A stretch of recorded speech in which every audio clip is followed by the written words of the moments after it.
Mr. Chairman, at the outset, allow me to congratulate you on behalf of the Special Committee on the situation with regard to the implementation of the Declaration on the Granting of Independence to Colonial Countries and Peoples, the Special Committee on Decolonization, or C24, on your election as Chair of the Fourth Committee of the 72nd Session of the General Assembly. I wish to express our full confidence that you will guide the Fourth Committee to successfully complete its work as you did for the Special Committee this year.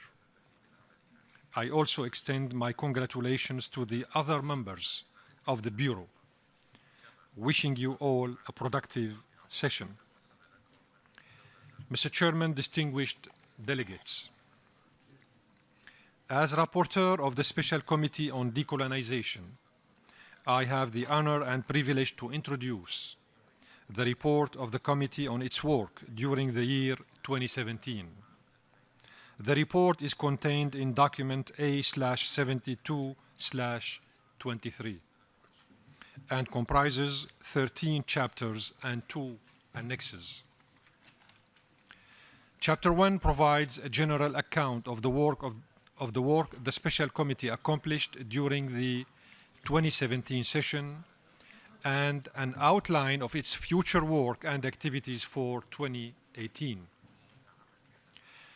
Chapters 2 to 7 focus on the following specific themes: Third International Decade for the Eradication of Colonialism, dissemination of information on decolonization, question of sending visiting and special missions to territories, information from non-self-governing territories transmitted under Article 73E of the United Nations Charter,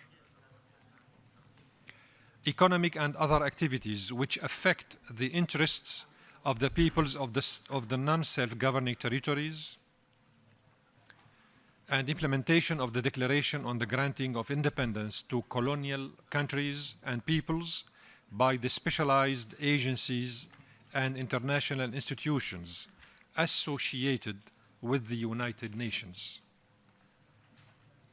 Chapters 8 to 12 present the Special Committee's consideration of the question of 17 non-self-governing territories, namely speaking, Gibraltar and Western Sahara, Chapter 8, New Caledonia and French Polynesia, Chapter 9, American Samoa, Anguilla, Bermuda, the British Virgin Islands, the Cayman Islands, Guam, Montserrat, Pitcairn, St. Helena, the Turks and Caicos Islands with the United States Virgin Islands in Chapter 10, Tokelau, Chapter 11, and the Falkland Islands, the Malvinas, Chapter 12.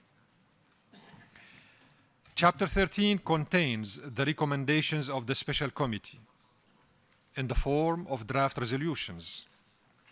The list of documents of the Special Committee in 2017 can be found in Annex 1. Annex 2 contains the report of the 2017 Caribbean Regional Seminar on the theme Implementation of the Third International Decade for the Eradication of Colonialism, the Future for Decolonization in the Non-Self-Governing Territories. What are the prospects? Which was generously hosted by the government and people of St. Vincent and the Grenadines.